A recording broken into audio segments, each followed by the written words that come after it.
Good afternoon, everyone. I will welcome all of you. I will welcome all of you for the 84th refresher course in ICT. Today on 11/8/2020, in this session, third session, I will welcome all of you once again.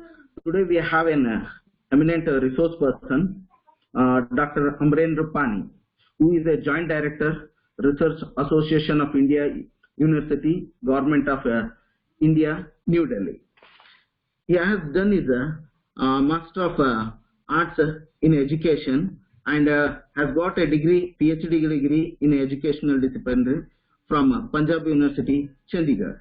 And he has got a 20 years of experience in the field of higher education, educational research and academics, administrative. He specialized in research methodology in social science, and he has been a trainer of the training. He has worked in some of the apex level agencies, educations like NCERT, EIU, and in some of the reputed academic institutions like Punjab University, Chandigarh, Indira Gandhi Open University, and and he has got he headed the meeting divisions of AIU with concerns with the meeting of vice chancellors at a zonal and national level, and was also working as a chief information officer. Dr. Pani was an editor, University News, a weekly journal of higher education published by the Association of Indian University for 2016 to 2018. Dr. Pani has a distinct credit of designations and defended the national guidelines of the National Student Research Council, organized by the Association of Indian Universities for identifying and training the young researchers in the country. He represented the Association of Indian University in Asian Regional Seminar and met of Syria exhibition organized by the European Commissions in Kuala Lumpur, Malaysia in 2018. Now he is presently working as a Joint Director and Director of the Research Division of AIU, as headed of research. He is charged with the possible responsibilities of initiating, supervising, and conducting research projects, designing student-centered programs, coordinator and monitoring, organizing seminars, workshops, and training programs, and bringing out publications on various emerging issues in higher education. This is the brief introduction of an eminent person who is today speaker of our session, Dr. Amrendra Pani. At the same time, I will welcome all the participants, director, and resource course coordinator Vishal Goel sir. I will welcome all of you. Sir, Pani sir, can we start the session, sir? Yeah, I'm ready. We can start. Okay. Sir, I will now hand over the mic to the speaker. Today's our topic is academic leadership in changing facts of higher education in new normals. Sir, please, you can start the session. Thank you, sir. Okay. And why I am not seeing all of you? I think if you can put off this screen share, I can see everybody at least. No, sir. It is the instruction from our this one that we should not switch on the videos.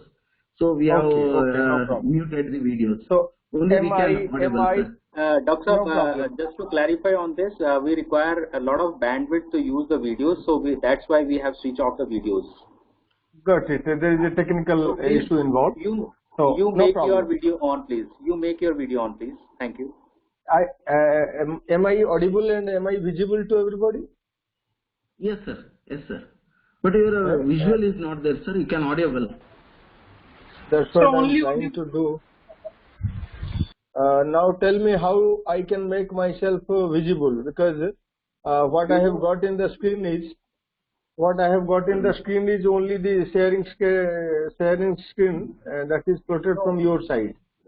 No, but Sir, at the bottom of the screen where mic button is there, there is a video on button where slanting line is presently coming. Yeah, you got it now. Am I seen? no, Just sir. wait. Just wait. Can Yes, yes, anybody yes, see me? yes, sir. Am I Yes, sir. visible? Yes, Good, sir. Yes. good. Perfect. I think participants are cannot see, sir. Still. No, again it has gone. You had come, but now again you are not coming. Yes, now you are coming. No. Yes, sir. Yeah, Now we yeah. can see you, sir. My Now we can see video you, and sir. audio, Vishalji, my video and Proper. audio both are on. Yes, sir. I Yes, am sir. ready. Proper. I think there may be some technical issue from your side, but from my side, net and everything, audibility and visibility, everything is fine. No, from our Yes, side sir. also you are very much audible and you are very much visible. So you can start your Great. talk. Sir. So Thank you very we much. can start. We can start. Yeah.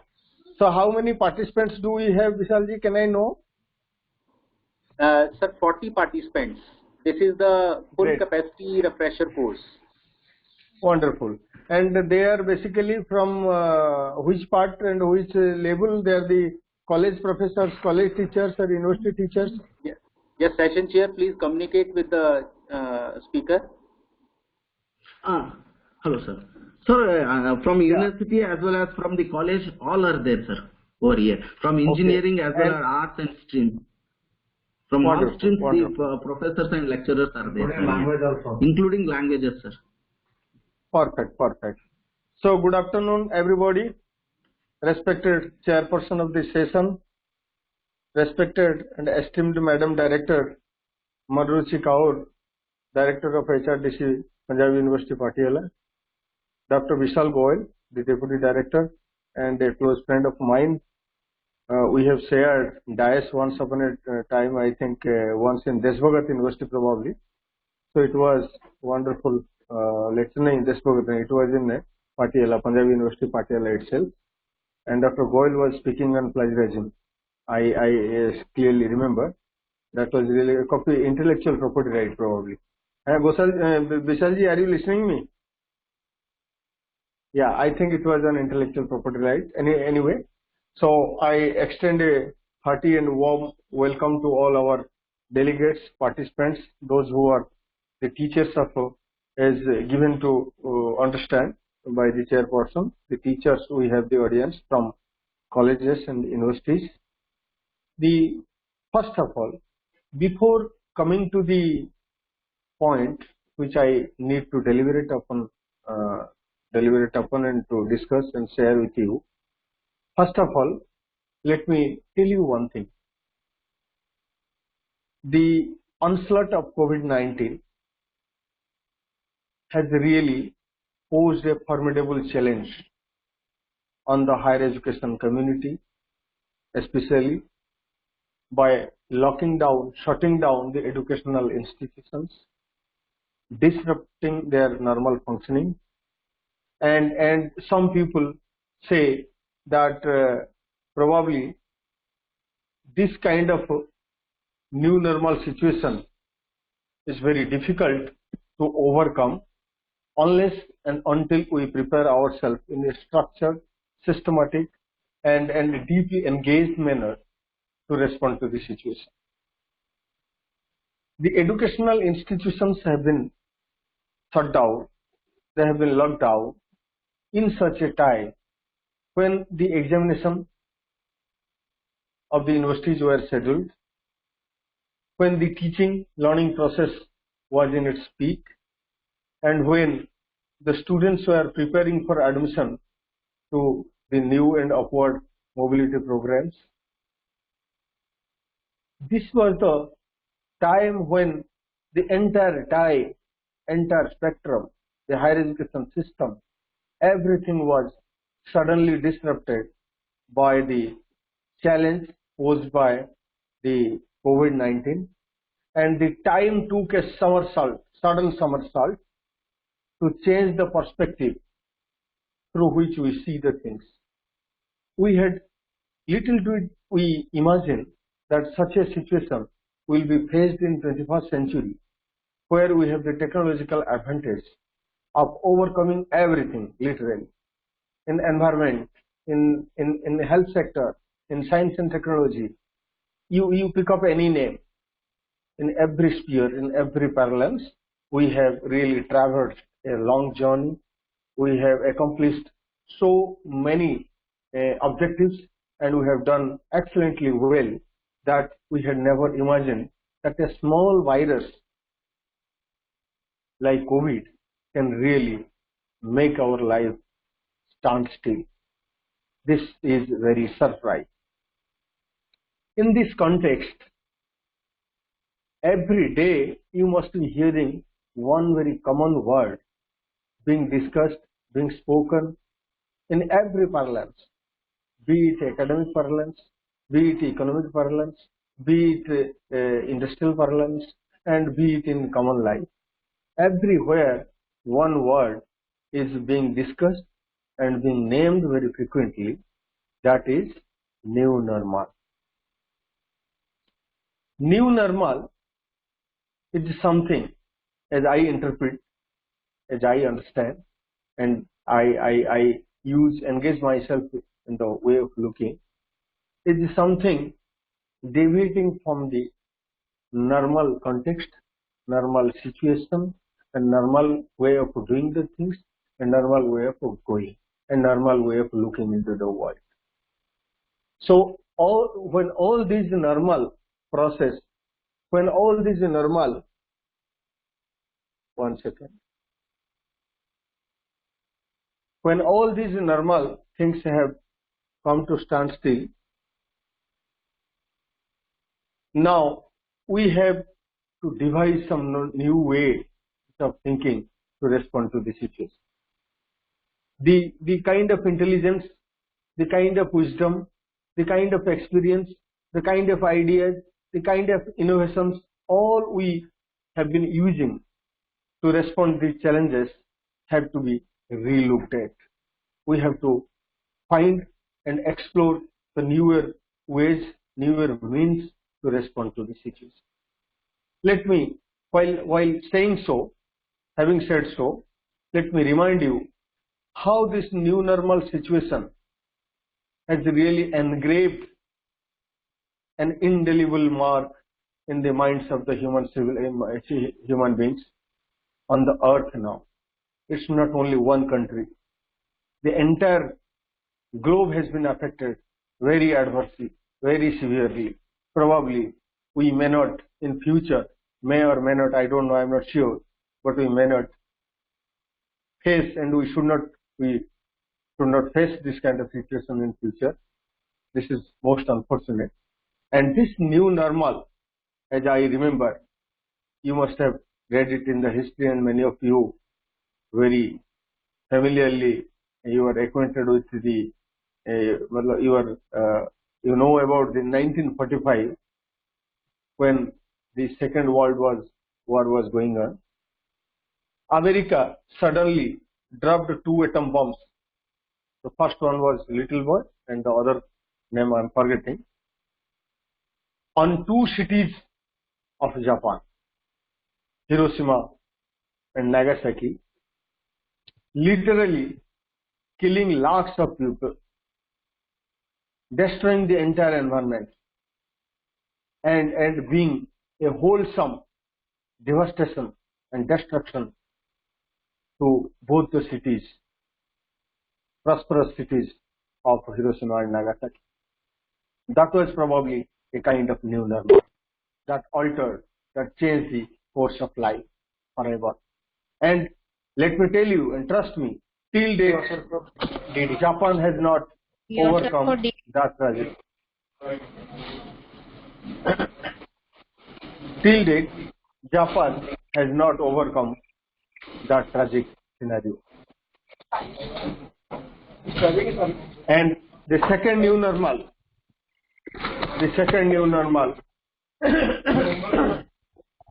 was in 1948. Some noise is coming out. Somebody please, I request, please put up your microphone, make it off. Hello?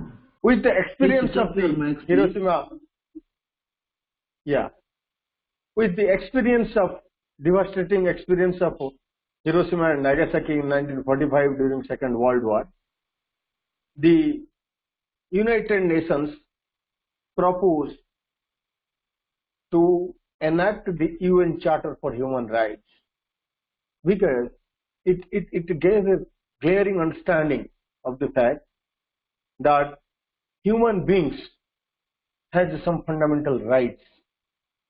By doing such kind of devastations, playing the havoc with the human life, we are no way doing any good to the humanity.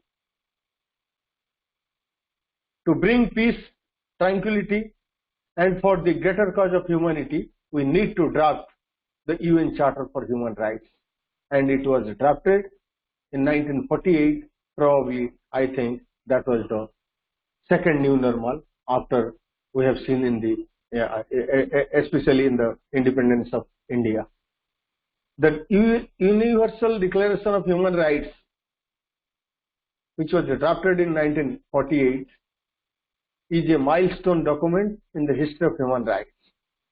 It was drafted by the representatives with a different legal and cultural backgrounds from all regions of the world.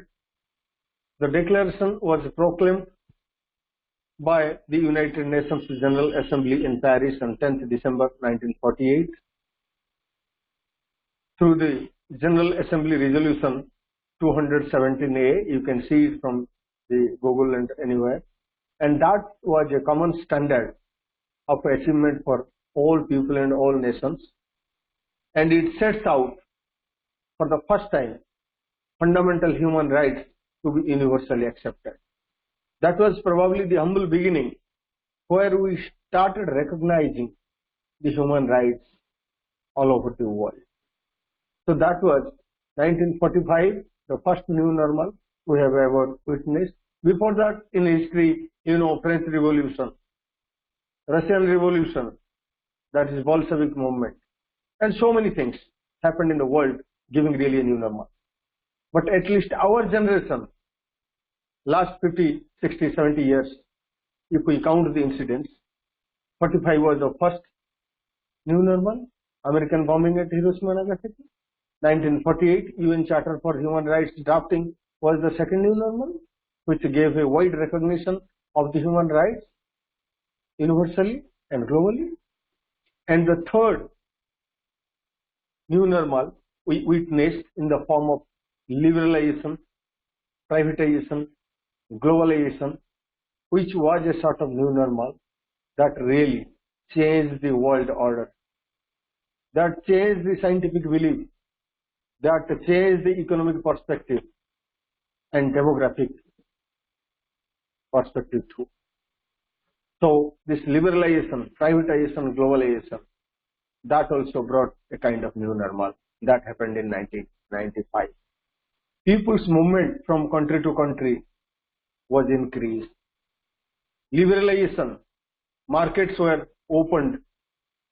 Markets, education sector, industrial sector, the sector of everything was given a liberal look.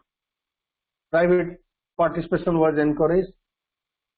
Open market economy, reconstruction. What happened in Russian disintegration, perestroika and glasnost, that was reconstruction and open market economy. Same thing happened in 95, and that was again a new normal. Have we learnt anything? There are so many other new normal situations. In fact, this new normal word somehow has been bothering me. It has given me a concern. Trust me, being a deep thinking academics, dealing with the policy research of the Bharatiya Vishwavidyalaya Sangh Association of Indian University, which is nearly a policy wing of Minister of HRD, and we provide research-based policy inputs to Government of India for devising the policies of higher education. We have taken really taken a very active participation in the new education policy.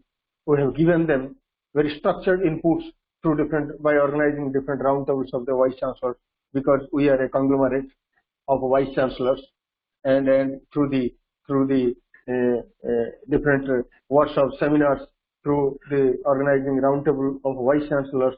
We used to have the confluence of ideas, and those ideas are drafted and the recommendations are captured and they are given to Minister of HRD for devising the policies on higher education. So being deeply involved and engaged in policy aspects, ever since the corona has happened, it has really given me a bothering. It has changed my priorities. It has changed my concepts. Therefore, I always, since the onslaught of COVID, I have been trying to speak how the academic leadership, how the perspective of academic leadership should be built under such a new normal situation. On the basis of that premise, I try to dig in. I try to systematically involve myself in a deep thinking, deep diving rather. What exactly this new normal situation, and how can we academia, respond to the new normal situation? The three kind of new normal situation I described, let me correlate with the 1972 UNESCO Commission on Education. 1972 UNESCO Commission on Education delineated 4 pillars of learning. Number 1, learning to learn, learning to do, learning to be, learning to live together. Why all these 4 pillars were deliberated and delineated upon? Because with all these new normal situations, have we learned anything? Perhaps no. A rat race for development in the name of progress is going on. We are using very deliberately, we are using the word cutthroat competition, neck to neck fight, and so many other jugular connotations we have been giving. That really bothers me. We human beings, थोड़ा हिंदी इस्तेमाल भी करता हूं बीच में, जिनको कि अमृत की संतान माना जाता है, एजुकेशन हमारी एक ऑर्नामेंट होती है. It is the education which can only be given to the human beings, or all other animals can be trained, but it's the human being who can be trained, who can be educated. हमें ये जितने भी new normal हुआ है, whatever the situations we have undergone, हमने इसमें से कुछ नहीं सीखा. अगर कुछ सीखा तो within a very short span of time, all things we forgot and things slipped into oblivion. And in the name of progress, again those sort of competition, cutthroat, neck to neck fight, all these things are happening. Is it a real progress? Let us ponder over. Let us think over. Is it a real progress? This progress is only evolving around, centering around the economic competition only, having least care for the human value, ethics, moral considerations, standards, peace, tranquility, and a seasoned behavior containing the emotional disruptions, emotional imbalances. To make all these things realized and accomplished in our 1972 UNESCO Commission on Education propagated, expounded 4 pillars of education to make it stronger, better, comprehensible than ever before. That was learning to learn, learning to do. Learning to learn has something related with the knowledge, advancement of knowledge. Today in you were saying that we are in a knowledge society. So this has a link and connection with the first pillar of learning, first pillar of education propagated by UNESCO, that is learning to learn. Second is the learning to do, which is directly connected with the skill development activities of late we have been doing, of late we have been planning, and how to develop skills among our students. Knowledge without skills doesn't yield a gainful employment. That became concern for the government, for the policymakers, for the academia. So therefore, the focus was shifted on developing skills along with the knowledge also.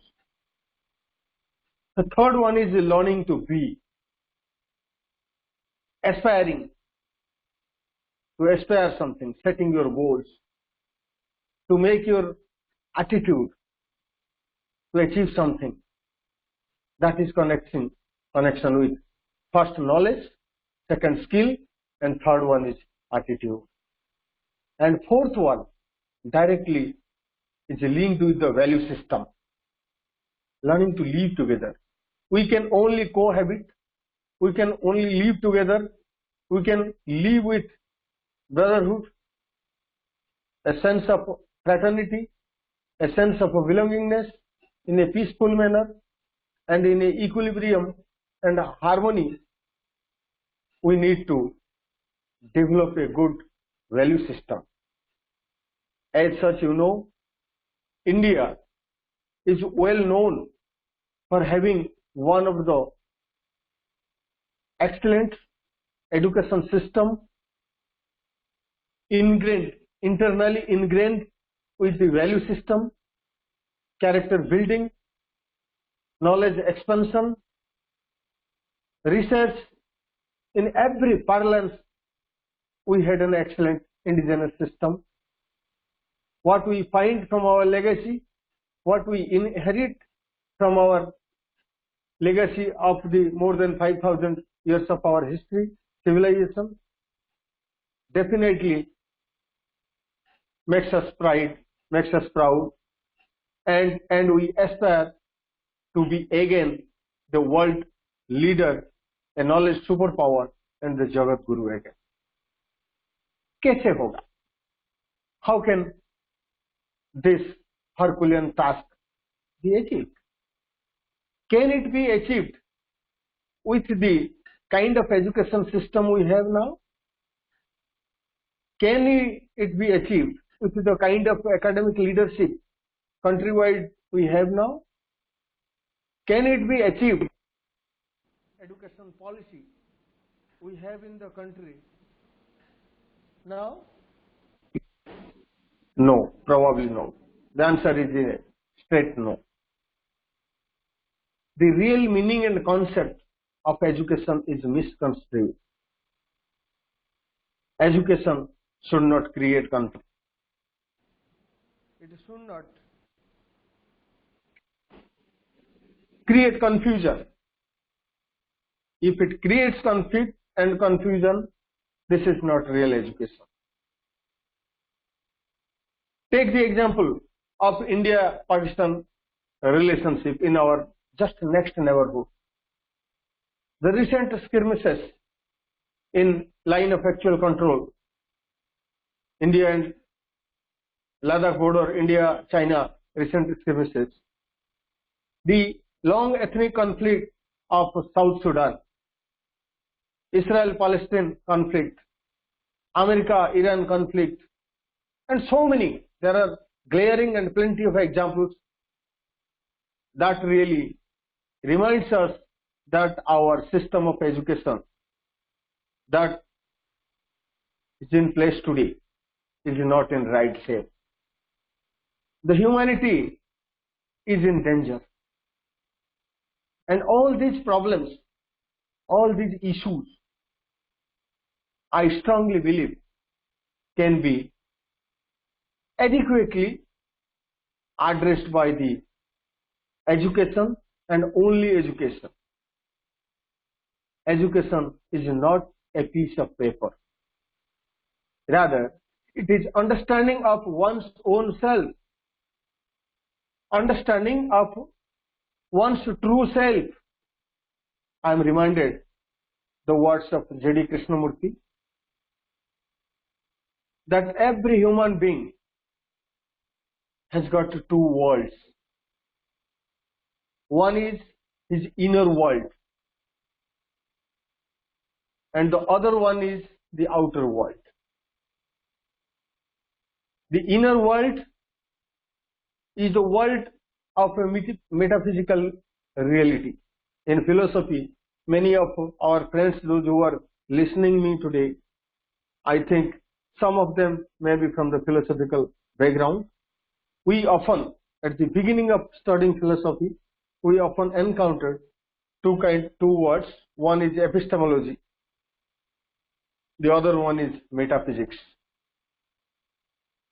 Epistemology is theory of knowledge, and metaphysics is the ultimate reality. That is the physical world, the reality what we see. The physical world and inner world of human being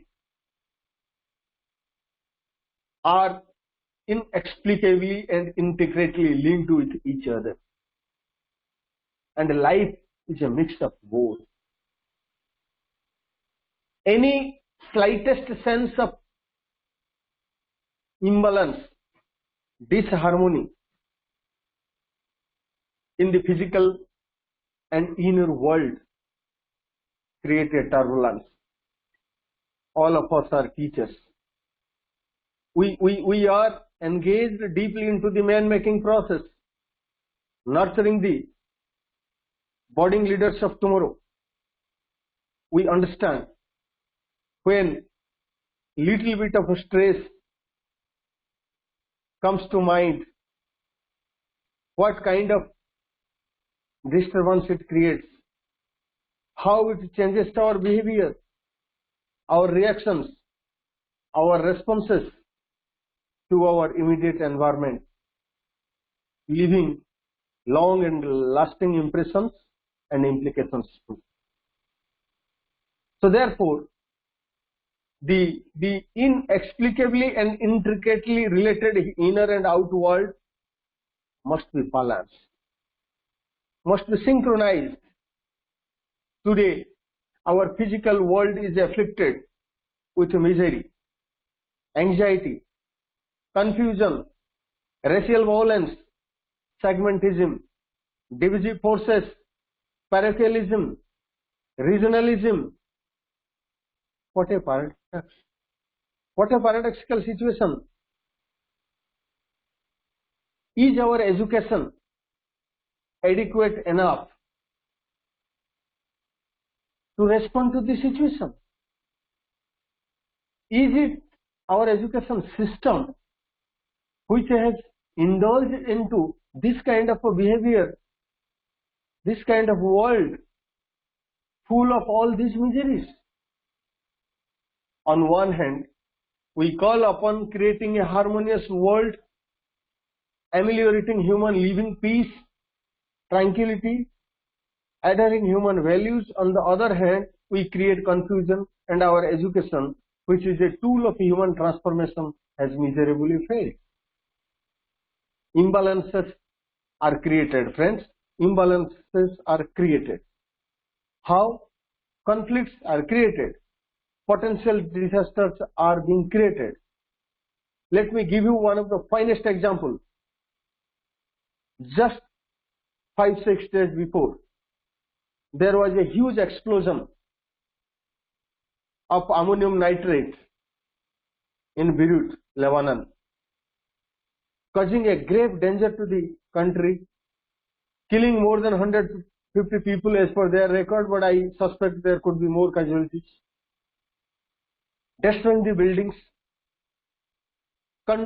completely devastating the economy, and maybe the country of small size like Lebanon will take another decade, more than 10 years and so to overcome this crisis and rebuild the things that has been damaged by this explosion. I don't think it was a natural calamity. It was a man-made disaster. A ship coming from Cambodia, somehow, there are many international issues are involved. They are very intriguing in nature. I don't want to get myself diverted from the issue which I would like to speak to you. But the issue is that this was certainly not a natural disaster. It was a man-made disaster. So therefore, I say potential disasters are being created, pandemics are being created, and the inner world, which we were talking just before this, is suffering from a gross disorder. It's not equipped to maintain the balance, the equilibrium we require for a good living. In the new normal, we need to balance both of our worlds.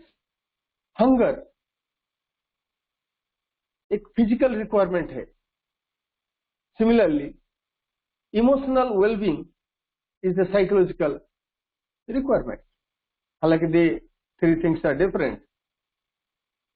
Psychological requirements are thinking, changing cognition, remembering, recalling, identifying, recognizing, all are coming under the psychological domain, and emotional well-being is coming your affective domain.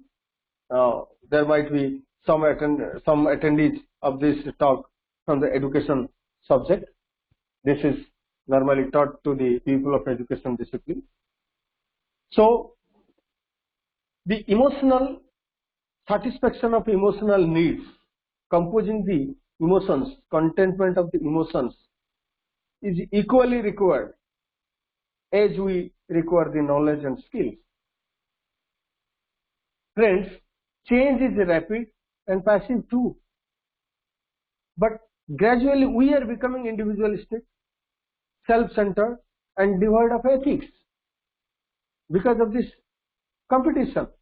Example, the change and volatileness is so rapid and vigorous that largely I am giving this example because many of the participants I think are from engineering background also.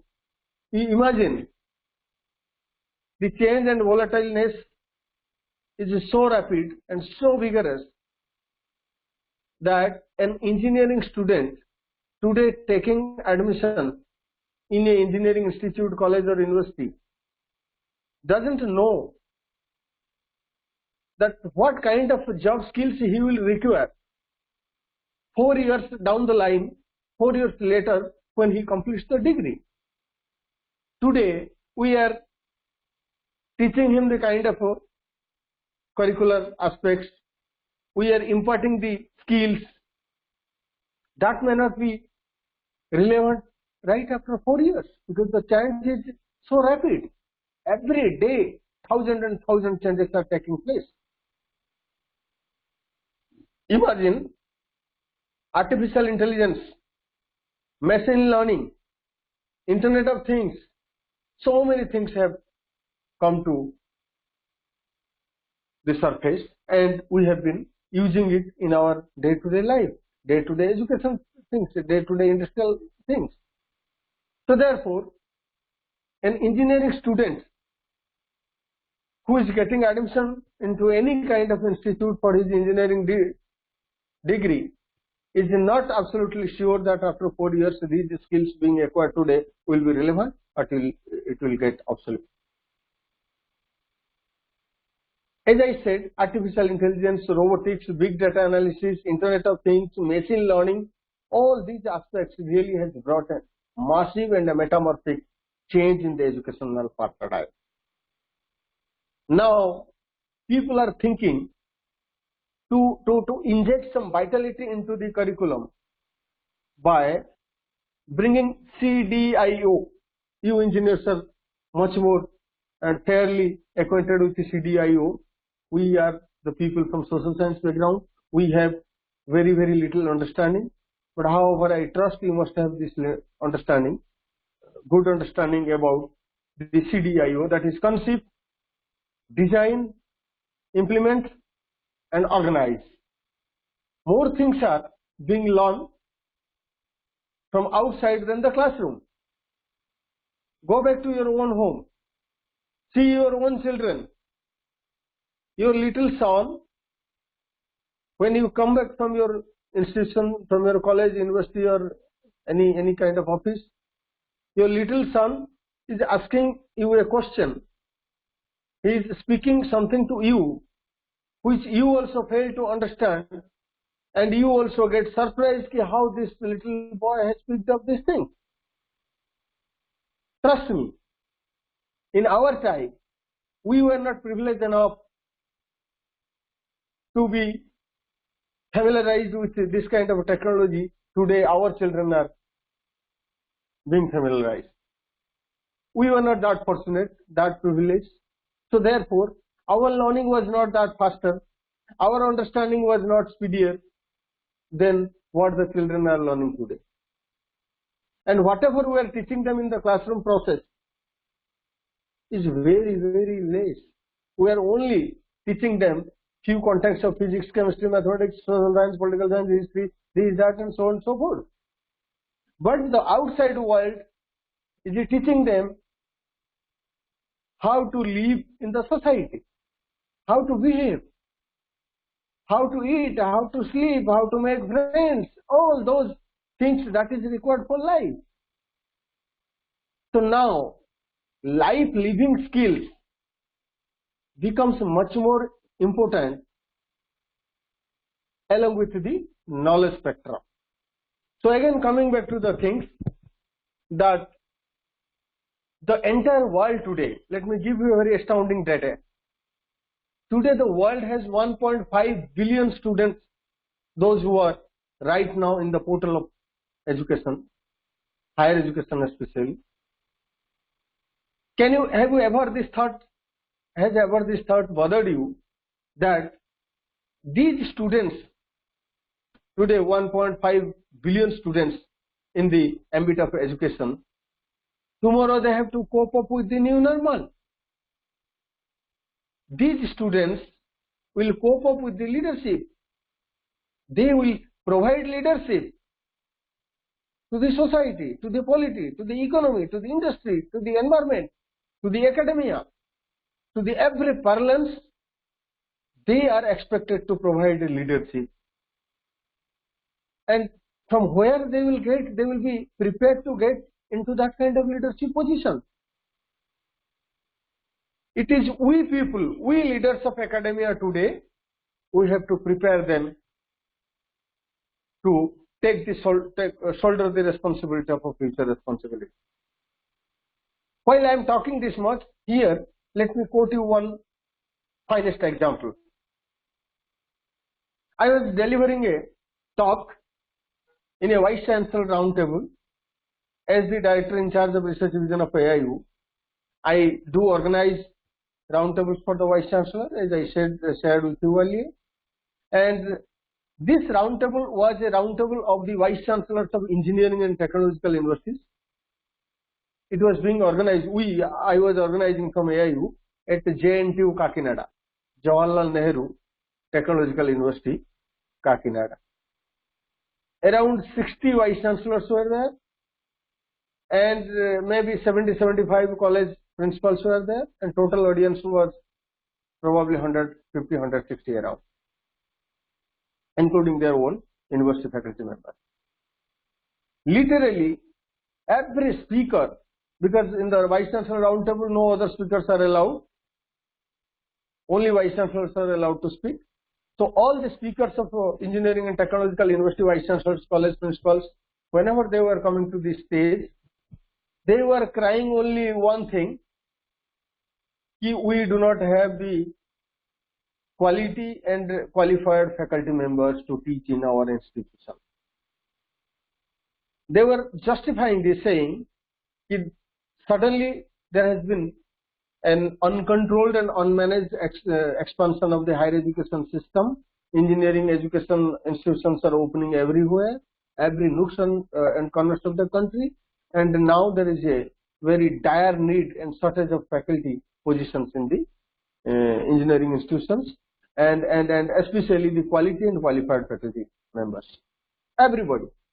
It was a 3-day roundtable, and all those days I was listening, and at the last, when I stood up to the stage to speak, I asked to the Vice Chancellor, the Honorable Vice Chancellor, last 2.5 days I have been listening that everybody is saying that we have dearth of quality and qualified faculty members. In this context, I have a very embarrassing question to ask you. Please be honest and tell me. Don't feel embarrassed. We all are boarding and sailing in the same what is called boat. I do understand your agony. First of all, you tell me. I said them. The question may be a little bit embarrassing, but let me take this audacity to ask you this question: that how many of you have come to teaching profession because of your passion? Friends, let me tell you very honestly, out of 150 around audience I was addressing to, only 7-8 members, that two vice chancellors, only 2 vice chancellors raised their hands that yes, we have come to teaching profession because of our passion. And for all others, it was a forced option. Many vice chancellors said, I wanted to become an engineer, I wanted to become a doctor, I wanted to become a civil servant, this and that, and I could not succeed in my area, I finally landed up in teaching. Tell me, now this is the condition of teaching. This is the leadership, the kind of leadership without commitment, without passion, without devotion, we have sent to the area of academics, and they are giving us the leadership without any seriousness. Any work you do without involving your passion, I am sure it will not produce excellence. I am sure you cannot do your best. Without passion, you cannot give 100% of your output to the system. This is very clear. Then I said, look, before becoming a vice chancellor, you entered into the higher education portal as a teacher and you worked as an assistant professor at least for 8 years as per the UGC regulation. After 8 years, again you took a few years to become associate professor, and after that you took a few years to become a professor, and then with the 10 years of professorship you become a vice chancellor. So in an approximate estimation, you must have put in more than 20 years of service to the system to become a vice chancellor. What did you do? You produced a few research papers, you taught a few students, and you delivered a few lectures, you supervised a few PhD theses. What is that your contribution? Who will prepare the future teachers? Tomorrow you will relinquish your position as a professor, as a vice chancellor, as a teacher. Who is going to take over this position tomorrow? I challenge them that you pick up only 5 students to whom I have taught. I am sure they are well equipped with knowledge, skill and everything, and at least I am satisfied that a few of my students have been prepared in such a manner that they can hold shoulder to tomorrow's responsibility. Had you have done it during your time, today you would not have depended upon anybody else. You would not have requested AIU, UGC, Minister of HRD, blaming them that we are in shortage of the quality and qualified faculty member. I told them literally in Hindi, मैंने कहा भाई बात ऐसा है कि आज मुझे ये फीलिंग हो रहा है कि मछुआरा मांग रहा है, a fisherman is asking, give me a few fishes to eat. What a irony, what a paradoxical situation. As you understand, I am gradually coming to the academic leadership, narrowing down the topic, because now we have sufficient time. I think we have another more than half an hour. So the entire world having the 1.5 billion students today, they are going to cope up with the new normal, and they are going to provide leadership to the polity, to the economic parlance, to the industrial setup, to everything, and they are also going to add value, whatever values we have created, whatever values our previous people have created, we are inheriting and wearing the baton, taking forward these legacies, continue with this. And one of the principal function of the education, as I always say, again the education people must be knowing, conservative and progressive function. Education prepares anybody to conserve the social traditions, social fabrics, customs, beliefs, rituals, practices, and transfer it to the next generation. This is called the conservative function.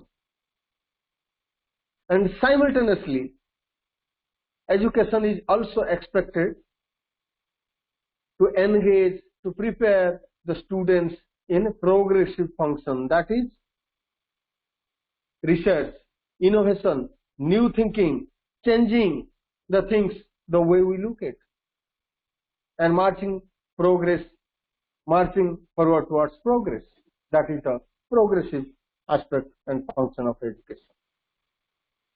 So how these students will cope up in future will be decided the way today we are imparting the education, today we are using the things in our curricula, today you are practicing, today we are transferring the skills in creating such an ambience, creating the policies, and whether the policies are enabling or not, all these aspects are going to decide how the future leadership will be there.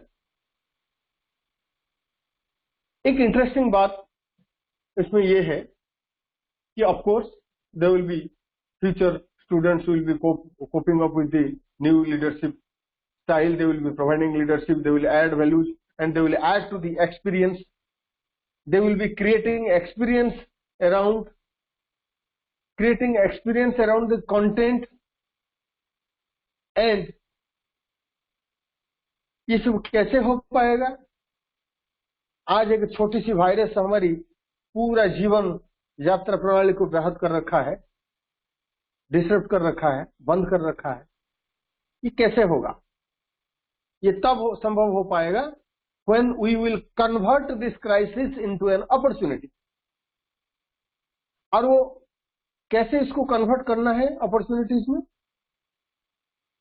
New way of thinking. पहले हमारी teacher कभी सोचा नहीं था, वो आते थे, पढ़ाते थे, रिगरस एक्सरसाइज था, क्वालिटी था, वैल्यू था, सब चीजें था, but they had never thought of engaging the students.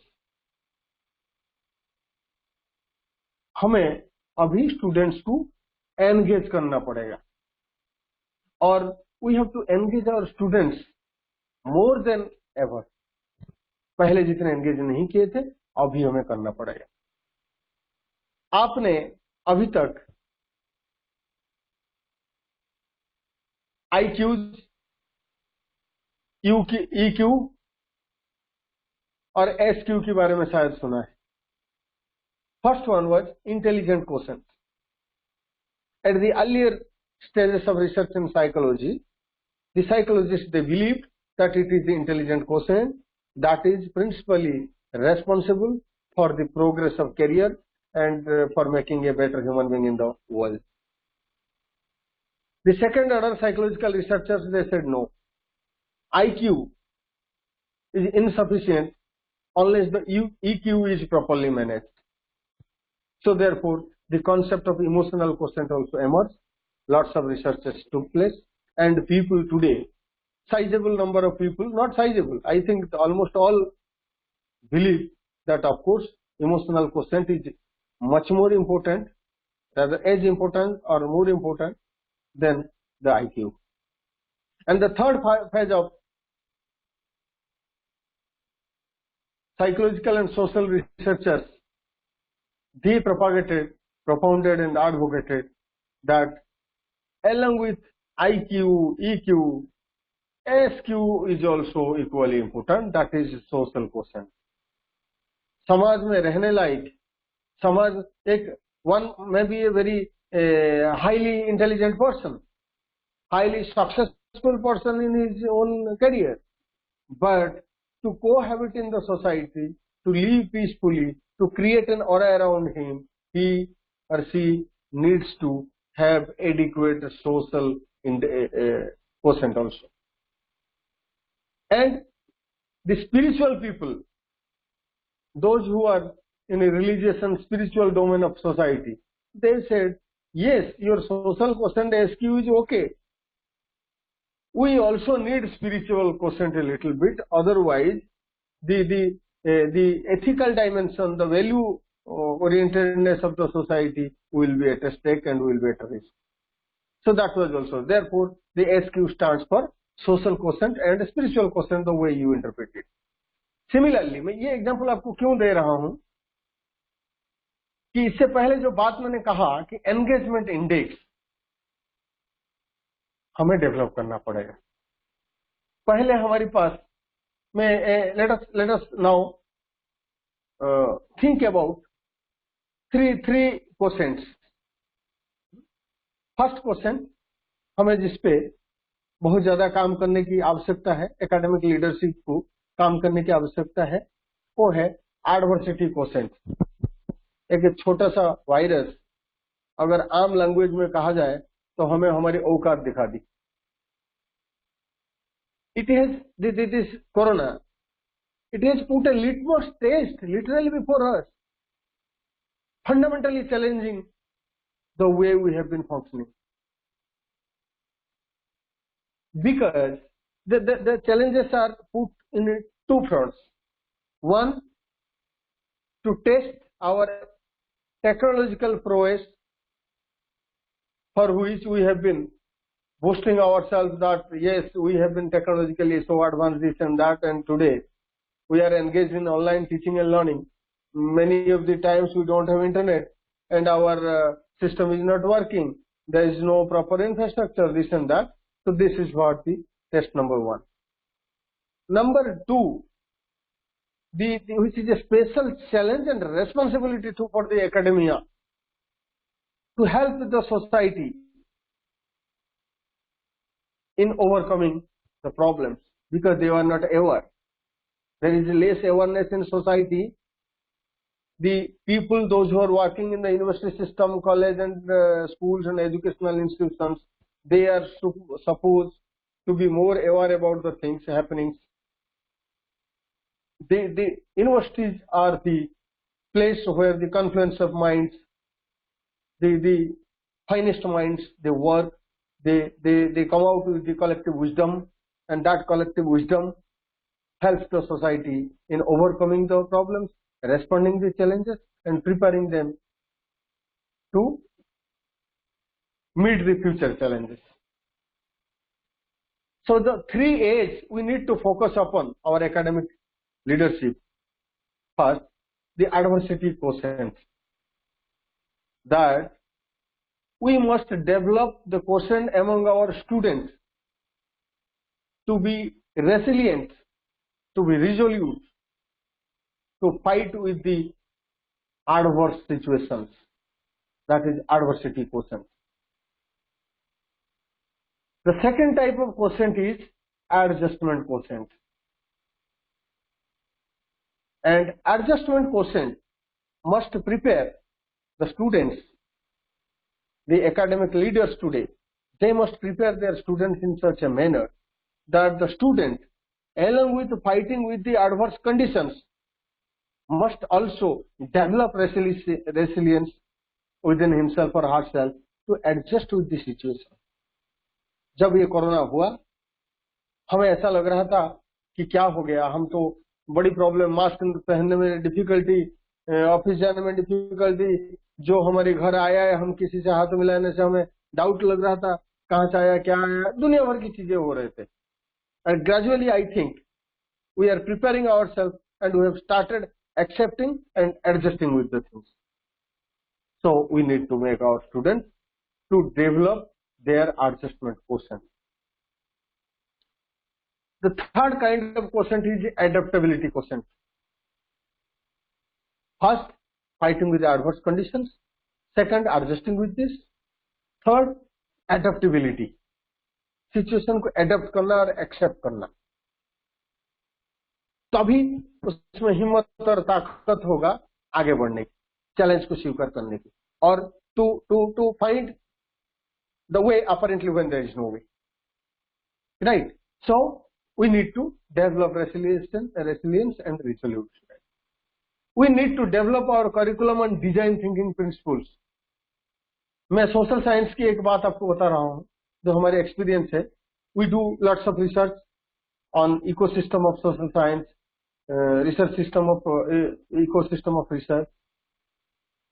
Design thinking principle को अगर अप्लाई किया जाए, first of all we need to develop empathy among the students, compassion, empathy, ideation, prototype, testing. ये 5 principles of design thinking we have to apply and engage for setting the things in right order. And to engage, to apply all these things, we need a thorough revision of our syllabus in every 3 years. And in this context, when the syllabus is revised, let me put a little bit about the new education policy also. I think some of your speakers will be speaking what is called in a good manner or extensively on new education policy. But the present new education policy really has emerged remarkably well. They have taken 10 best points: autonomy, accreditation, changing the curricular structure, teacher training, internationalization, regulatory aspects. All aspects have been duly focused. Introducing the multiple entry and multiple exit. पहले हमारे पास यही था, graduation में जाते थे, 1 साल के बाद अगर ड्रॉप आउट हो जाते थे तो वो साल बेकार गया, फिर हमें ग्रेजुएशन में दोबारा एडमिशन करना पड़ता. Now this kind of flexibility was not there earlier. Today this kind of flexibility is there. The entire new education policy, you trust me, I am telling you, it has been marked a major shift from the teacher-centric and curriculum-centric approach to the student-centric approach. Now it is not, teacher is not that important, not in the sense that he will not teach or this and that. Of course, the teacher is a very important and inevitable system of education without whom around which the entire education system revolves. But frankly speaking, today, earlier, what the teacher was giving, the student was taking. Today, the student will only take what he intends to take, and he will also ask teachers, I need this, and that need is to be fulfilled. So it is other way around. Student-centric approach is now in the center stage. ये पूरा प्रक्रिया में new education policy में multiple entry, multiple exit, academic credit bank, ठीक है, merging UGC and AICTE into one overarching higher education regulatory body, that will be the higher education commission of India है की. Funding pattern, अच्छा, giving more importance on the what is called vernacular languages, indigenous languages. Can you ever believe, last 50 years में in our country we have lost 220 languages spoken in different part of our country. हम उसको loose कर चुके हैं. Why? We have given overemphasis on English. Yes, English is important in today's world for a job, for doing well, or in many aspects. We do agree. But the fundamental principle of learning says that the students at their primary stage and age are more prone and easier to learn from the mother tongue and the vernacular language itself, right? That needs to be given emphasis. And 34 years before, we had the education system, but that was, though it had spoken many things on promoting the language, literature, indigenous knowledge and everything, but many of the recommendations of those commissions and committees were either poorly implemented or half implemented, and it could not give its rich dividend to us. This new education policy is embarking upon a new pathway that is expected to give us some results, because the policy has been posed, the policy has been prepared, keeping in mind the developments that has taken place all around the world and the gesture and the posture of our country, which is at the cusp of harnessing its demographic dividends. So therefore, the new education policy, at least I believe, is going to create some room of development for the new generation learners. We need to bring accountability to the system, which is very important. Assessment in examination, we only do assessment of learning, but along with the assessment of learning, we need to also have assessment for learning and assessment as learning. ये concept को आप जब analysis करेंगे तो आपको बहुत कुछ चीजें मिलेगा. We need to have a deep dive over these concepts. I have another 20 minutes in which I will be discussing little bit about the leadership, academic leadership, और उस पर थोड़ा सा फोकस करेंगे. अभी तक जो बातें मैंने आप लोगों से शेयर किया, ये सभी बातें it is related to academic leadership, but अभी कुछ कॉन्सेप्ट एकेडमिक लीडरशिप एक्चुअली है क्या, how it is different from other kind of leadership. Student को एम्पावर करने में ये जितने बातें अभी तक मैंने आप लोगों से साझा किया, शेयर किया, ये सब चीजें हमें इसलिए करना जरूरी है because empowering students is essentially important, inherently important to take charge of the life and looking way forward. Integrating accountability to our educational will address the new normal. Academic leadership की मैं थोड़ा सा इसलिए फोकस करना चाहूंगा. We understand what exactly academic leadership, but still I will discuss a bit little nitty-gritty of the things.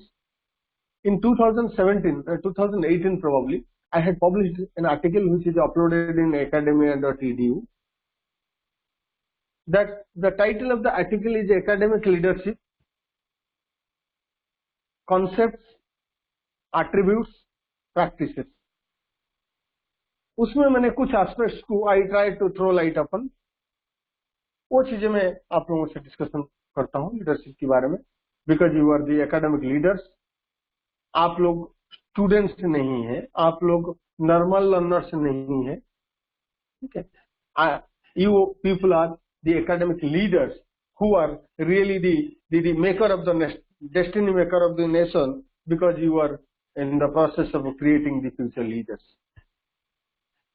Academic leadership is quite different a concept, and that's a complex one.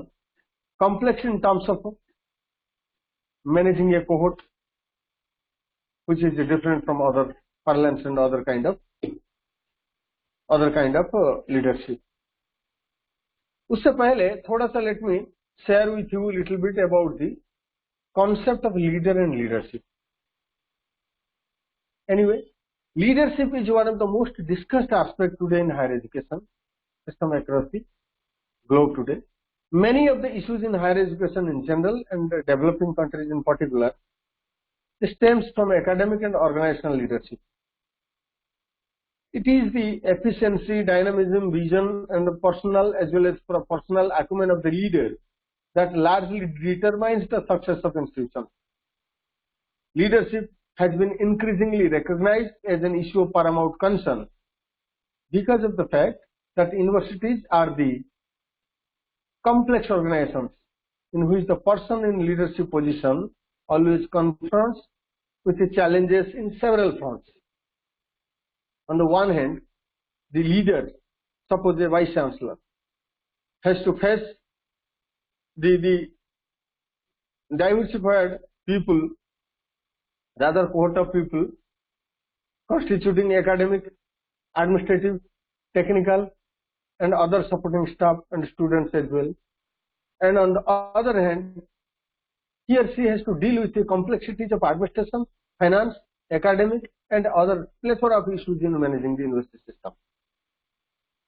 If you look back the history, the concept of leader and leader very old. Kabila system से, since the dawn of the civilization, जब हम नदी किनारे आके रहे, जंगल में भी थे, तब भी लीडरशिप था. हालांकि उसको लीडरशिप एक वार्ड हमने नहीं दिया था, बट लीडरशिप वाज एक्जिस्टिंग. उनकी भी आज मुझे yesterday in a direct conversation with a friend of mine who has served in Nagaland University, Central University, he told me वहाँ अभी भी एक nomenclature होता है, टाइटल होता है, कहते हैं चीफ बूढ़ा ऑफ गांव, चीफ बूढ़ा ऑफ द गांव, a very grand old man, but he is always respected and adored by the village people. They always take his advice and he is the leader. हाँ sir रखो है, I mean a lecture है. So this is what the history substantiates the fact that we had model leaders ever since the beginning of the civilization who lead the masses during the social crisis and the process of development from one stage to another. Thus, the lead and leader are the root words from which the concept of leadership was derived. And therefore, most of the definitions on leadership have focused on a single person and his or her personal qualities and skills, individual traits, abilities and source of power. ये एक source of power and authority, ये एक मजेदार aspect है academic leadership का. बाकी leadership का भी है, but especially in the context of academic leadership बहुत important role play करता है. And in the primary definition of the leadership, it was defined as the skill of a person to influence an individual or a group of achievements for a goal. इसी definition के ऊपर let me share one interesting, you can say, saying, interesting words of Lee Kuan. Lee Kuan was the president of Singapore, I think a few years back probably. He passed away. I don't remember certainly, but Lee Kuan was the person who was somehow caught by the coalition forces during the Second World War, and he was literally being taken for execution. Somehow got underground, escaped and got underground, and came to surface maybe after 15 years, 10-15 years. He was hiding somewhere under the ground. Then he came out, and he built Singapore, which is going to complete exactly 55 years in this September. Such a nice, marvelous city. He says in his definition about leadership, he says, by encouragement, by inspiration, or by applying force. If you are not making your leaders follow you, you are not a leader. It's just share. हम academics में किसी के ऊपर force exercise करके leadership लेंगे, ये बात मैं कतई बिलीव नहीं करता हूँ और बोलूंगा भी नहीं. But it was a definition I am telling you. two things is coming out. The leader has to take the lead. Leader has to inspire the followers to follow him. Leader has to set the example. Then only the followers will walk in the path of that example. The latest perspective on leadership and new leadership theories. मैं एक दो leadership theory के बारे में आपको बताऊंगा, otherwise in literature these are available, you can find it. एक होता है ट्रांसफॉर्मेशनल लीडरशिप. इसकी प्रोफाउंडर रहे bones, BURNS, bones. Bones in 1978 founded the theory of transformational leadership, and he meant in transformational leadership the main idea that when a job or the environment around the followers fail to create and maintain due to motivations or satisfaction, the leader will take action through clarification and explanation of the functional criteria by creation of a common vision or horizon. And in this type of leadership, the relationship between the leader and the follower is beyond simply a give and take one, because both leaders and the followers reach at the same level of motivation to achieve the targeted goal.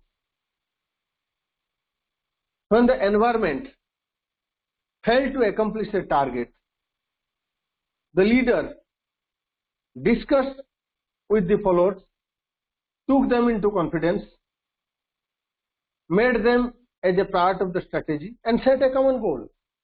So this is the goal. Me and you both are supposed to achieve it.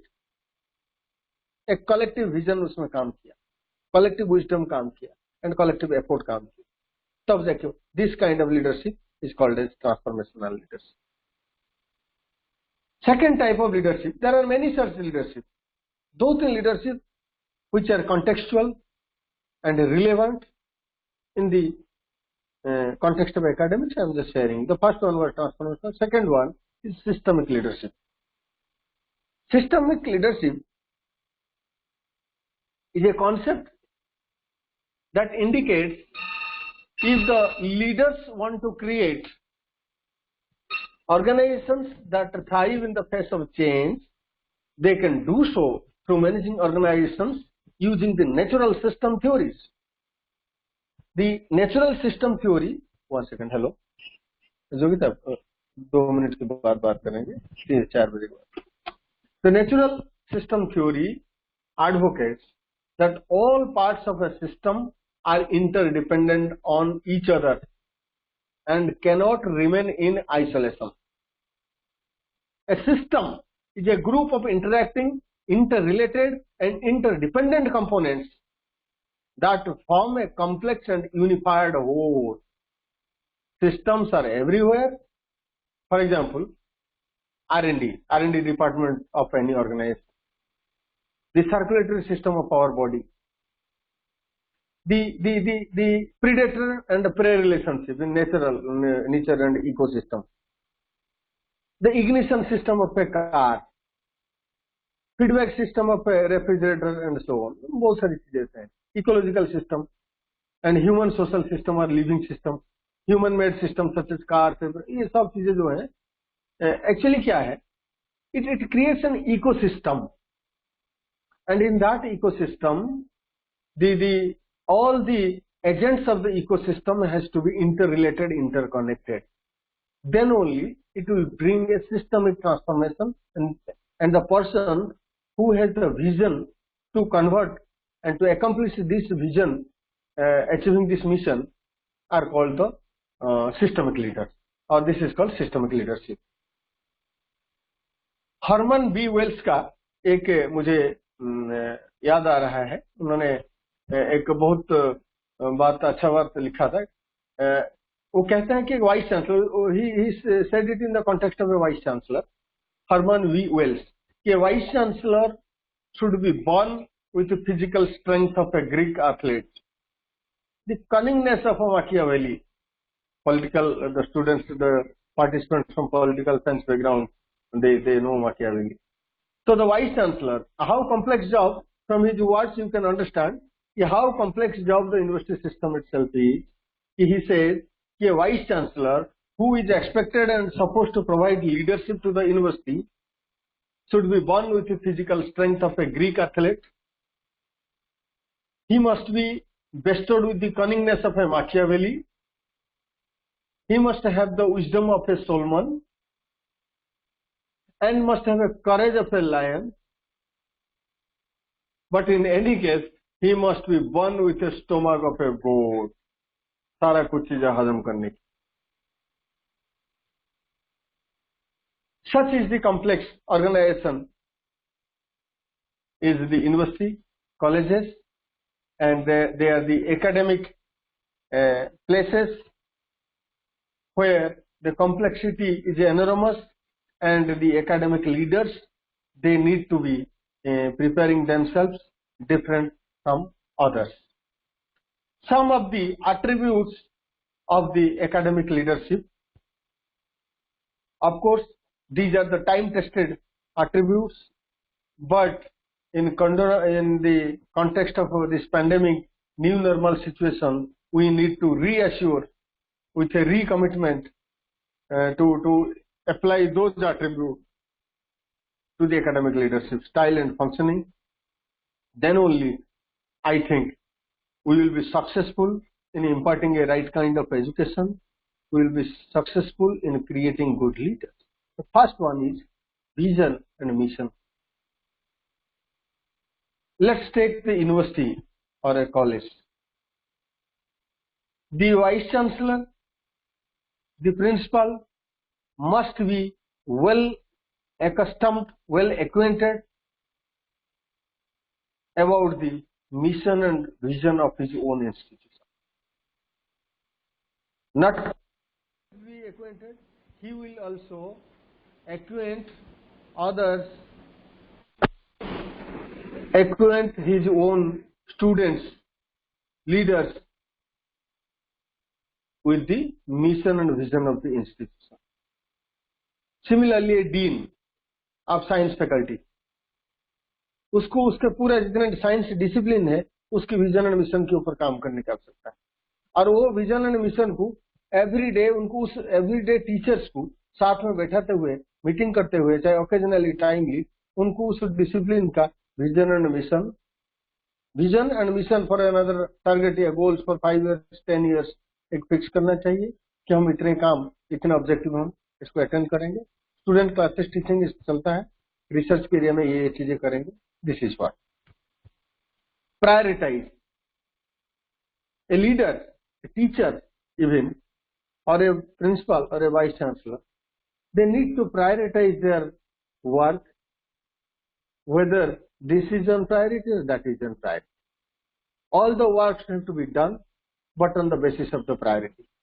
The priority, the things which is most urgent, that needs to have priority of attention. And this has to be translated only translated by the principal or the vice chancellor. जब एक vice chancellor खुद बाहर से बहुत सारी project लाने के लिए उनको, फॉर एग्जांपल मैं आपको एक एग्जांपल देता हूँ, एआईयू से हम लोग बहुत सारी सर्कुलर नोटिफिकेशन, रिसर्च कोलैबोरेशन के लिए, सेमिनार कॉन्फ्रेंस ऑर्गेनाइज करने के लिए बहुत सारी चीजें हम भेजते हैं. उसमें हमारे पास बहुत सारी फीडबैक आते हैं, लेकिन वो कम्युनिकेशन से वाइस चांसलर के पास जाता है.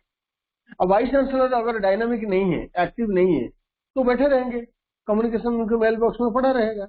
If he is a dynamic one, then what he will do, immediately he will ask the registrar to the deans, he will channelize this information, he will inspire their deans and professors heads कि ये research project है, हमें पैसा भी मिलेगा, funding, university का नाम होगा, एवरीथिंग होगा, तो you must apply for this and we can have some collaboration, and this collaboration will also give us advantage in terms of our faculty training, exposure with other universities faculty, this kind of thing. So leadership priorities necessary. Curriculum design के बारे में हमने previously बहुत बात कहे हैं, because it's time now, 3-4 minutes left.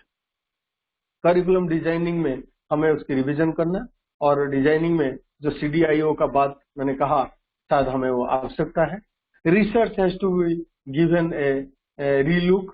We have been doing, see, most of our university researchers have received vehement criticism in the past because we are doing the repetitive things, and neither it is contributing to the repository of knowledge, enriching the theories of knowledge, nor it is helping to solve the day-to-day problems.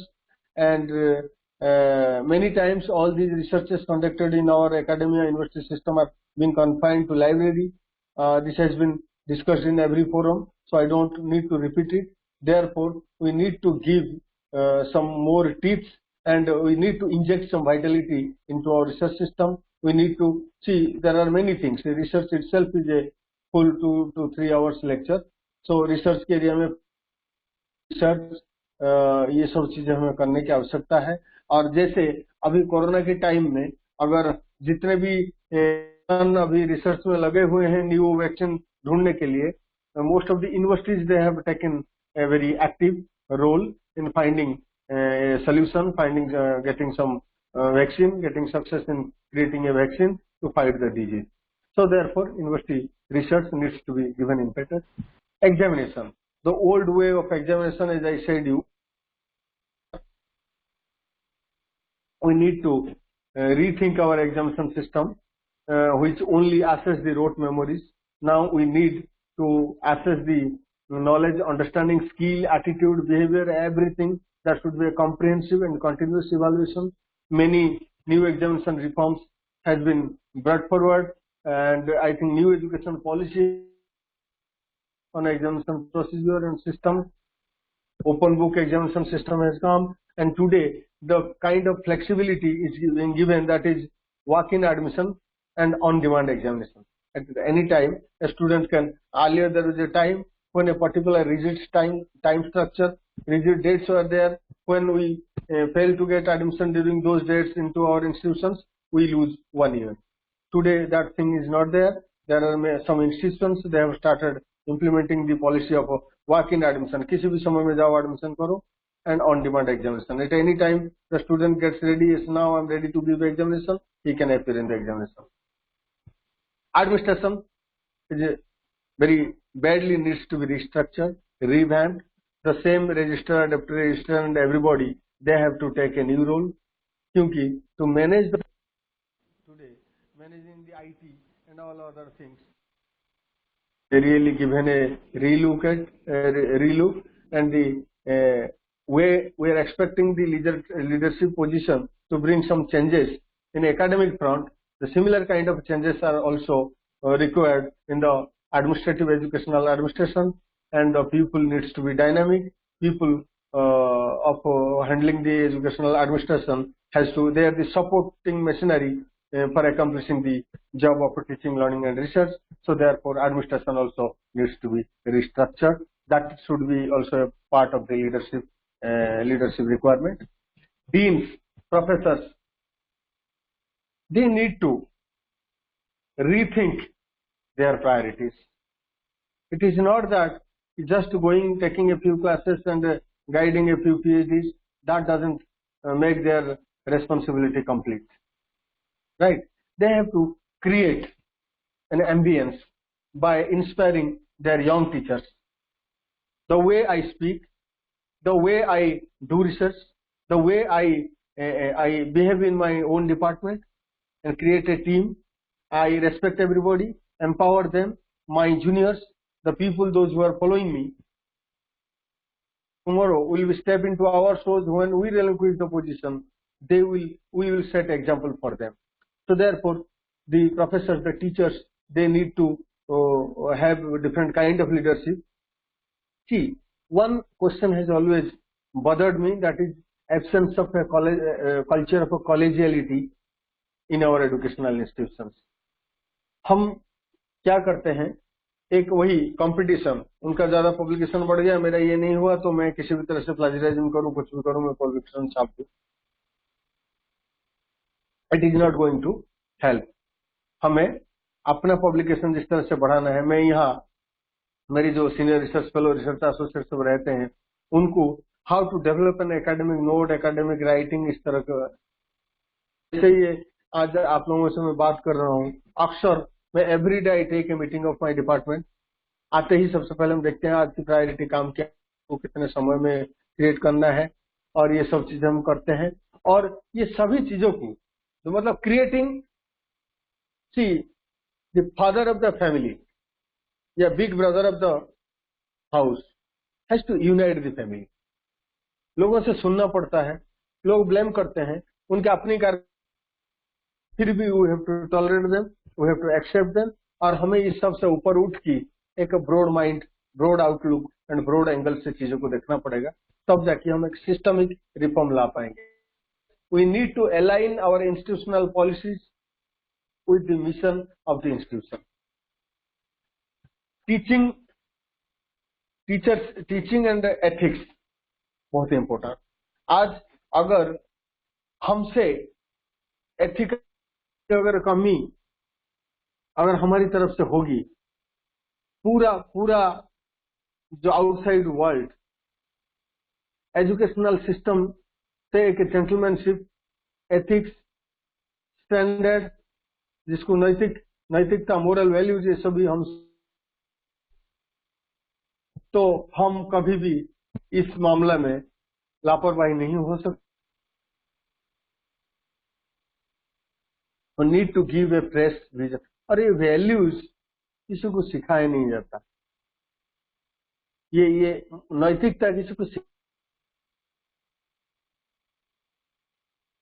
डालता हूं। मेरे साथी जो लोग मुझे हैं, जो मुझे देखते हैं, वो खुद की खुद उनकी कॉन्साइंस का छोड़ता है। Let me give you one example. During my PhD days, in the last leg of my PhD, I was working in AIU. It was in 90s, and every Friday I was going with Himalayan Queen friend to Chandigarh in the evening from Delhi. रात को वहां पहुंचता था और Sunday रात को फिर वापस आता था, 2 दिन काम करता था। जब मैं पहुंचता था रात को 12-1 बजे कभी पहुंचता था, सारा जो हॉस्टल के बॉयज होते थे हमारी हॉस्टल में, हॉस्टल नंबर 1 में, नहाते 9 बजे पानी चला जाता था, वो सब छोड़ देते थे। इतनी मात्रा में पानी वहां वेस्ट होता था, सभी बाथरूम से पानी की आवाज आता था, मैं जाके बंद करता था। आई फील प्राउड कि मैं गैलन ऑफ वाटर अभी तक मैं बचा चुका हूँ। ऐसे बहुत सारे काम, छोटे छोटे काम जब हम करते हैं, हमारे घर में जब हम अपनी आचरण, हमारी बात और नैतिकता सब चीजों में ठीक रहते हैं, हमारे बच्चे भी हमें फॉलो करते हैं, and we establish some ideal, some standard. और सबसे बड़ी बात, no person has become great in getting, taking. Everybody who has been great has been because of giving others, not accumulating the things. हमारी चारों तरफ से जो लोग हमारे साथ काम करते हैं, जो काम में हमें हेल्प करते हैं, we must appreciate them. वो अप्रिसिएशन दिखना चाहिए और उनकी काम को सराहना करते हुए उनको उसका रिच डिविडेंड भी देना चाहिए, तब जाके वो हमारे साथ काम करने में जोड़ते हैं। और यही चीजें कंट्रीब्यूट करता है एक कॉलेजियलिटी, स्ट्रक्चर एंड कल्चर को क्रिएट करने में। मेरे ख्याल I have overshot my time for 5 minutes. At the end, I am habitual because I belong to a Sanskrit gharana. My father is a Vedic scholar. So at the end, मैं एक वैदिक श्लोक आप सब लोगों के साथ साझा करते हुए तो मैं ये आज की वाणी को विराम देना चाहूंगा।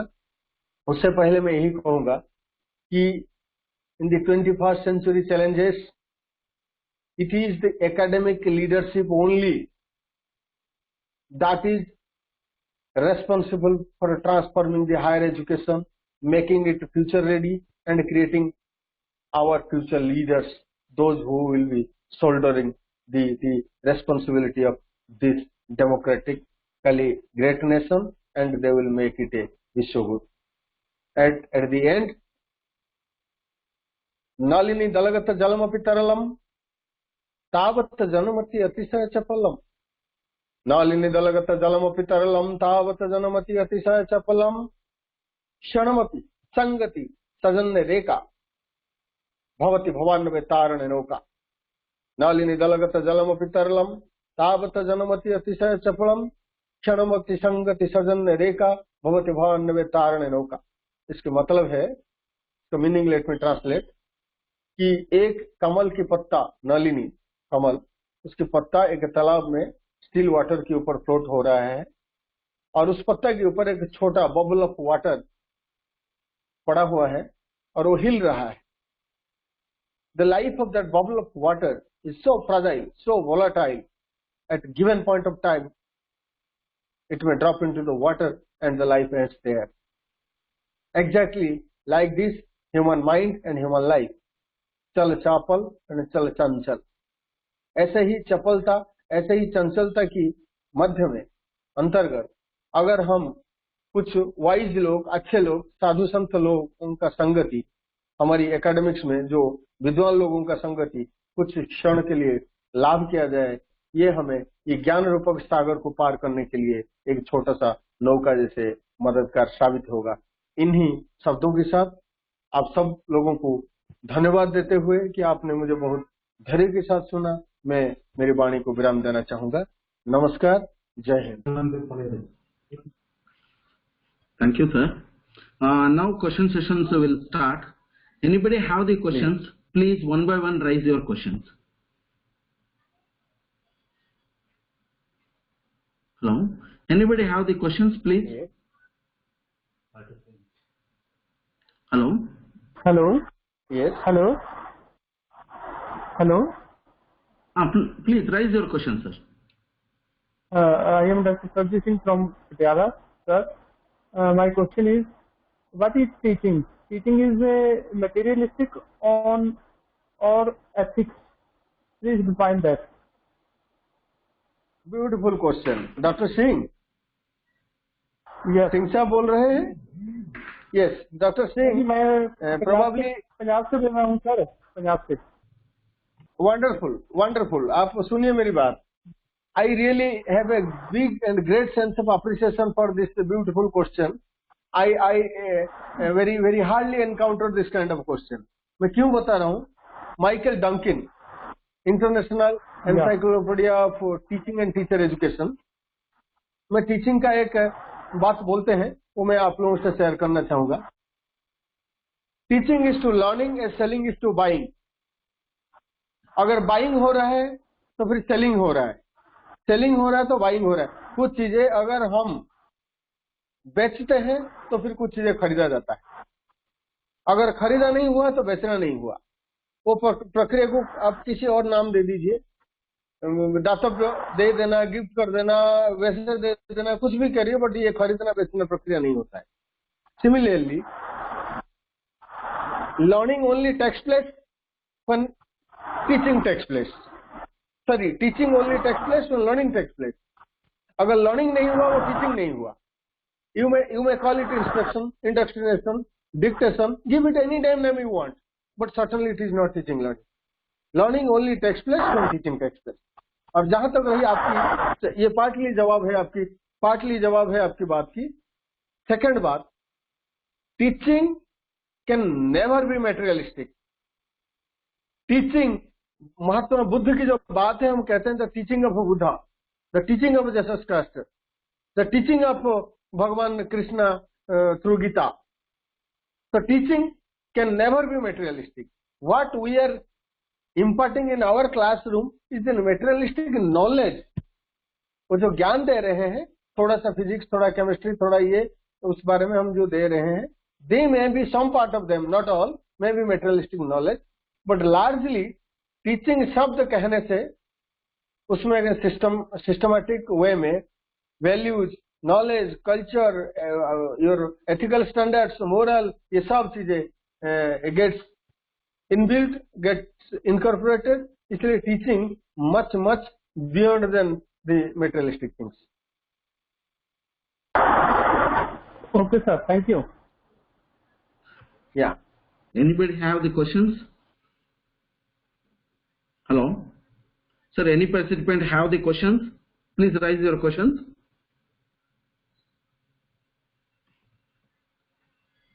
Hello. Anybody have the question, sir? Hello. Dr. Murthy, please conclude now. Please conclude. Okay, sir. Okay, sir. So, hello? Hello. Dr. Shailja, would you like to ask Shailja question? Mahadappa. Yeah, please. Madam, ask your question, madam, please. Okay. Sir, which system is good? Please explain whether semester-wise system or year-wise system. See, we have the experience of when we did it was the annual system. Once in a year we were giving examination. But I think semester system is better. Because what happens, you know, आप जब पूरा साल में जो पढ़ाई करते हैं, actually those who are the studio students, they keep on engaging with the study throughout the year. But a large chunk of the student population क्या करता है, तो पढ़ाई जैसे जैसे चलता है, जो लास्ट एक महीना 15 दिन एक महीना रहता है एनुअल सिस्टम ऑफ एग्जामिनेशन में, वो उसी समय में फोकस करता है. अगर और उसको हमारी टाइम में 100 मार्क 5 क्वेश्चंस 20 ईच 3 घंटा की एग्जामिनेशन. और मैडम यू ट्रस्ट मी, मेरे लाइफ में मैंने कभी भी 3 घंटा एग्जामिनेशन हॉल में नहीं बैठा हूँ. I was very bore with writing.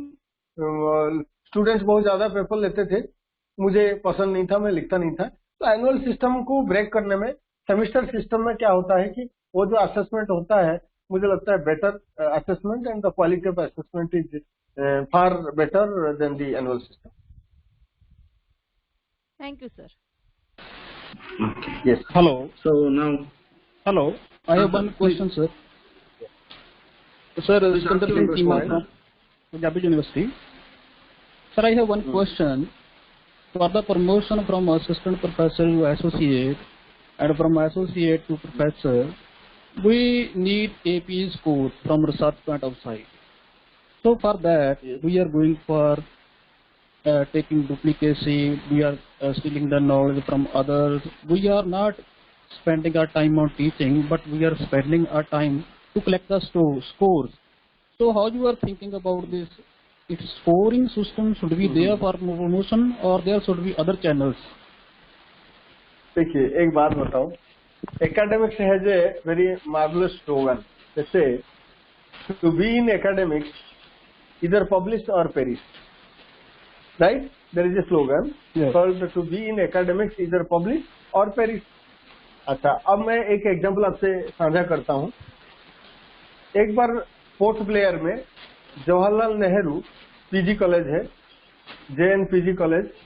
That was the only PG college in the port Blair itself. बाकी सब अलग अलग आइलैंड वहाँ होते हैं, वहाँ मायाबंदर है, ये है वो है, वहाँ सब एक एक कॉलेज होते हैं.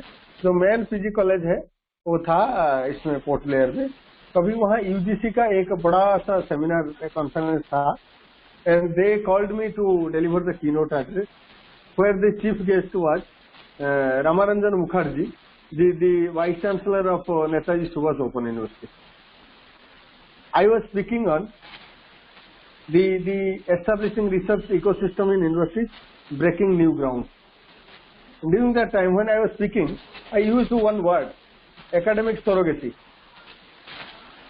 And immediately I was interrupted by Professor Ramaranjan Mukherjee. Dr. Pani, can I intervene? I said, yes, sir.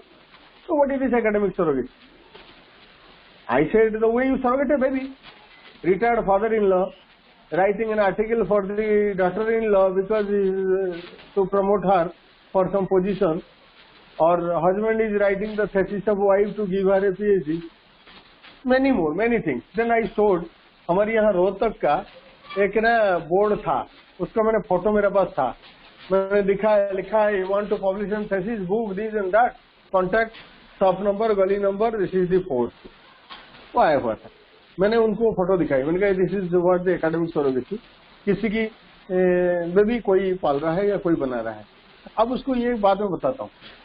देखिए, आप अगर बॉर्न हम्बोल्टियन रिफॉर्म को देखेंगे, teaching is indivisible with research.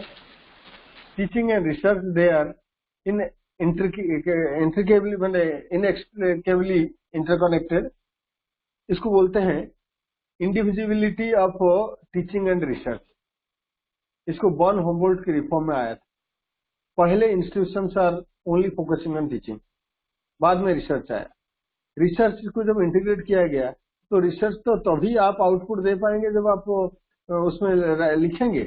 वहीं से एकेडमिक राइटिंग के कॉन्सेप्ट आया. ताकि रिसर्च की तो माध्यम में हो या किसी भी माध्यम में हो, जो आइडियाज एमर्ज होते हैं उसको डिसेमिनेट करने के लिए आपके पास कोई ना कोई तो प्लेटफॉर्म रहना चाहिए. That is the basic idea for publication, right. लेकिन हुआ क्या, हमारे यहाँ कंपटीशन इतने बढ़ गया कि इतने मात्रा में स्टूडेंट्स या जो लोग पीएचडी वीएचडी ये सब करके आने लगे.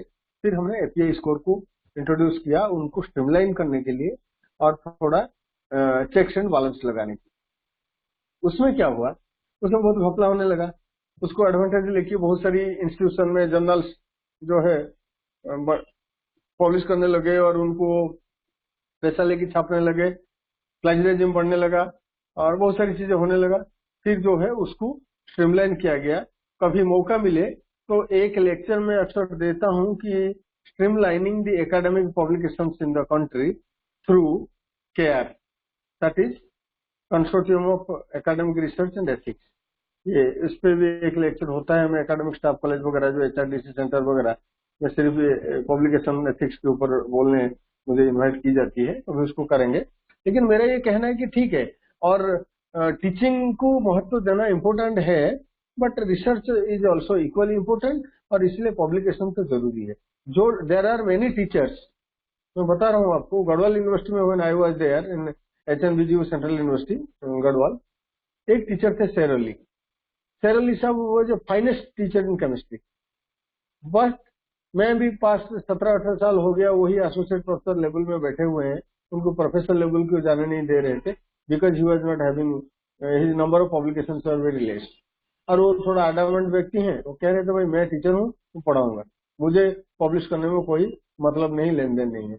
लेकिन आज की डेट पे खास करके जो एकेडमिक के जो एथोस है, that needs the teachers to publish their own ideas, their own experiences on teaching and research, इसलिए पब्लिकेशन जरूरी है. देखिए, किसी भी सिस्टम को हम आड़े हाथ लेना और उसकी गलत तरीके से हम उसको मिसयूटिलाइज, दुरुपयोग करना, ये तो युग युग में हुआ है, अभी भी हो रहा है. लेकिन फिर भी मुझे लग रहा है कि जो एपीआई स्कोर उन्होंने पहले जो सिस्टम था, वो दिल्ली यूनिवर्सिटी जेएनयू के लोगों ने उसमें काफी कुछ मैंने आंदोलन वगैरह किया. करने के बाद वो आज पहले 400 था, 300 या 400 था प्रोफेसर का, 200-250 था एसोसिएट प्रोफेसर का, और असिस्टेंट प्रोफेसर का तो छोड़िए, कुछ था ही नहीं. अब जो है वो कम हो गई. प्रोफेसर के लिए मेरा ख्याल 120, एसोसिएट प्रोफेसर के लिए 80 से 90, और ऐसे होना है. और फॉर एन एसोसिएट प्रोफेसर या professor level of person collecting 120 marks, I think very easy, it's not that. और वो कहीं ना कहीं का पैरामीटर तो सुनिए, आपके पास एक पोजीशन है, 100 लोग अप्लाई कर रखे हैं. अगर आप वो प्रिंसिपल जो लगाएंगे 1:8, नॉर्मली आमतौर पर जब रिक्रूटमेंट करते हैं हम 1:8 कैंडिडेट बुलाते हैं कि एक पोस्ट के अगेंस्ट में 8 कैंडिडेट को बुलाते हैं. जहां 100 कैंडिडेट आपके पास हैं, शॉर्टलिस्टिंग आप करेंगे, कुछ ना कुछ क्राइटेरिया तब लगाएंगे ना. आजकल तो यहाँ तक भी एक टीचिंग की प्रेजेंटेशन भी ले रहे हैं.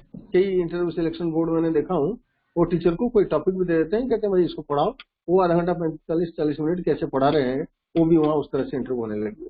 तो इसलिए इट इज रिक्वायर्ड, बट हाँ ठीक है, इसके दुरुपयोग नहीं होना चाहिए, मैं ये कहूँगा.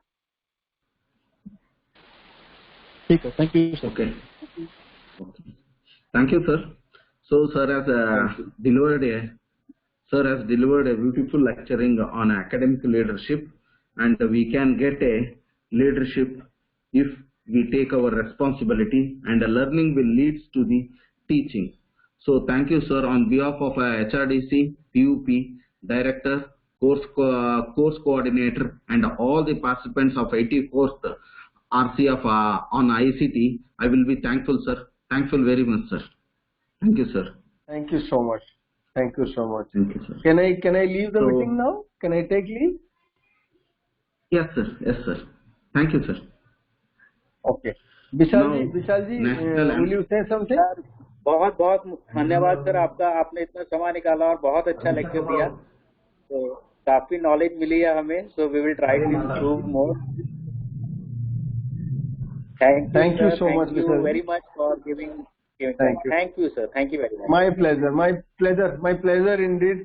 After long years, you spoke to me, and it was a really beautiful experience to be associated with all of you. Thank you, sir. Thank you. Thank you so much. Thank you. Thank you, sir. I Sir, think we Vishal have sir? to play the national anthem also. Yes, sir. Shall Oh, we start the please, national please. anthem, sir? Let me be. Yeah, please. Okay. So, please all of you stand up for the national anthem.